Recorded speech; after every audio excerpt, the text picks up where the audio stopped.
Okay, so it is, I don't know, 8 o'clock in the morning, 8:26, and basically Anthony empties the dishwasher and does kind of the kitchen things and preps breakfast by getting the kids bowls because we do cereal in the morning. And I get ready, and today, since it's the first day of school, he got kolaches for them because it's special.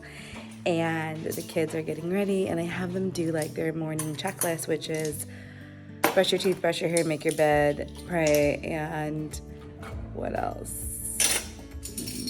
Get ready and put a couple clothes away, and I think there's one more thing, I don't remember. Anyway, so do all those things and then come downstairs and they eat breakfast, and then we do morning time. It's the first day of school.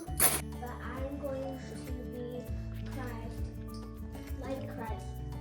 I'll be the one who says, Father, forgive them. They don't know that what Jesus is doing, are doing. Luke 20, verse 34. If Jesus could look down from the cross and say morning those time. words, then you can ask. Ask him, then you can. Bold defenders. So then in your journal, open up your journal. Yeah. Where's your journal?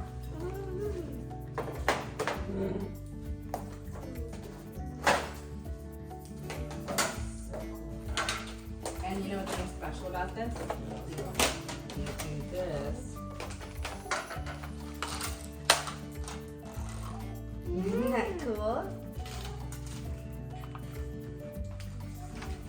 But they're pretty much the same colors. When Abigail first had hers, she didn't even realize that until later. Okay. Now, Eric Wendell. He is a gold medal. I am basically starting our morning time after the devotions. I go into a book about historical figures, and this year we are doing brave heroes for men and for women. And today we were doing Eric Liddell, and tomorrow I'm basically going to switch off to the women book.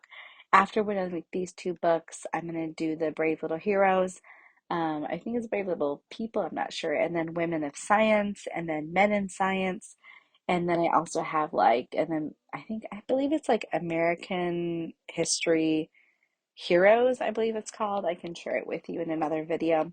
But I love this time because we're basically just learning about different people that we necessarily wouldn't learn about in their other texts, and I kind of like how it highlights people in a very short, sweet way. The kids like to journal about them, and we have a morning time book where they just draw a picture of who it is. The big kids write about 8 to 10 sentences, and Samuel, I just have him do a sentence or two, and Jam, I'll just write a fact that he remembers. They love it.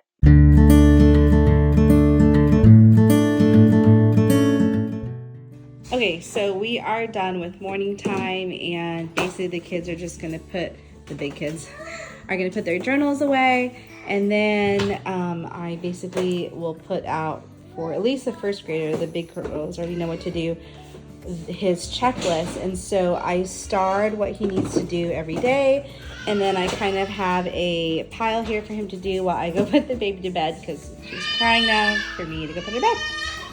Okay, I just got done with my meeting and putting the baby down for a nap, and the girls are working. Samuel did his things. We're gonna get lunch together. The boys are doing a little playing break, and we're gonna eat lunch at the table, and I clean up a little bit because, you know, we had our morning time and everything else, and we need room to basically eat our food. And Eden likes to bring out all the books here, so I'll clean that up, do the dishes, and set up for the afternoon. Okay, so I'm cleaning, and the afternoons are kind of almost like a reset where we just obviously clean, and kids are having smoothie time. I'm gonna do some more of the read aloud. Eden is just like, you know, getting her stuff together, and then we'll go into just independent work and lessons. And with Samuel, I only got to do a couple lessons with him earlier, so I might try and finish his work plan today. And then I'll just, you know, check in with the kids, the big girls, and then basically be done for the day. And there's our first day. So John Matthew, I try to do just a couple works with him, and then Anthony will do his reading and math work with him, which is over here. Excuse me, Ada. He does his reading lessons, and then he'll play, a game with him, and then he'll do his thinking skills book, and then his mathematical reading. So I just try and do one of these works with him. Basically, some of the fun things. These are the 3 books that I will do with him. And then Anthony does basically his core subjects. And then we have his great building book upstairs, his Berenstain Bears science book. And I believe I have a book like this of what your preschooler needs to know. And Anthony will read through this at night to him as well. So that's pretty much what I do with John Matthew. And yeah, it's not too serious with him. I just try and do, like 15 to 30 minutes, nothing too major. He does do morning time with us. And yeah, now it's like almost 2 o'clock. We've got the kitchen basically cleaned for us to just dirty up for dinner. And Samuel's taking a little break. And then I'll basically put Eden to bed in about 20 minutes after I do the reading lessons with Ada, Abigail, and Samuel. When it says scrunch math, you are going to get your other math book in there that you're going to do. And then if it, just do like 1 or 2 pages, okay? So this one is doodle definitions. It's literally exactly what it says. It's so fun, Abigail.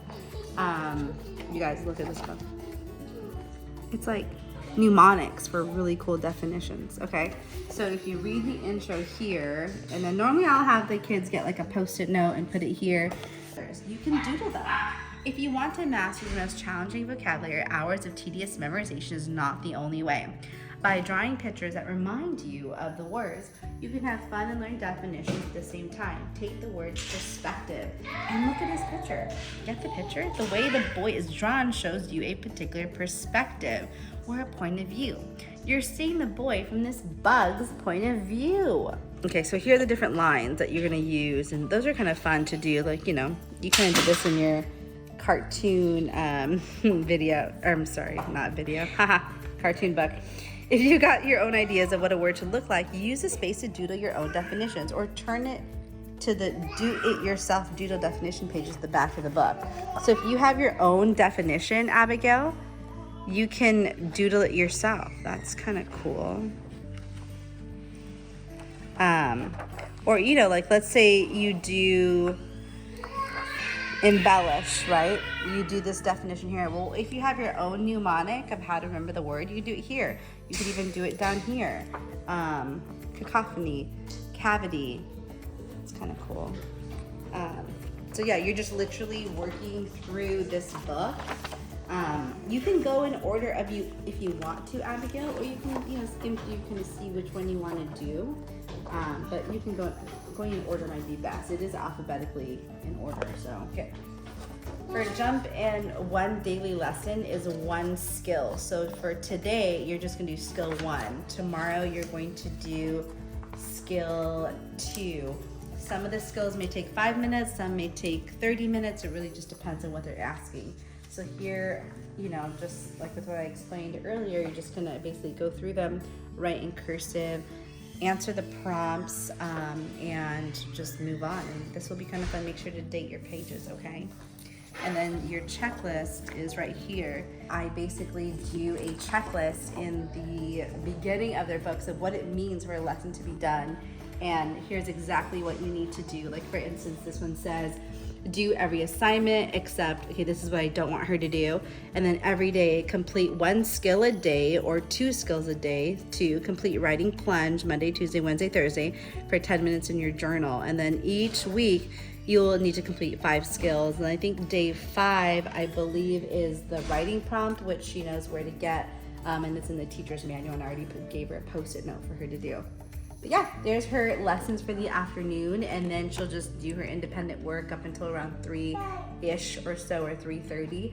and then we'll be done, and then they can do either art or painting until it's time for chores, and then have some playtime before dinner. Press this together on this side. Whoop. And then we can go from there. Mommy needs to get a Post-it note, actually. Is there an easy one? They are. I think you pretty much know because we're kind of just whizzing through it, okay?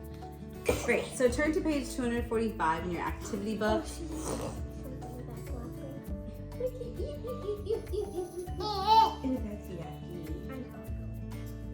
Okay. Okay, turn to page 245, and you guys, we do all of that reading, and she's on level 4, and she's on lesson 40, and basically we're gonna do this on top of Mazdas. And so in Timberdoodle, they have Mazdas, and she's on Sunflower right now, and she started that today. Or Daisy, I don't remember which one.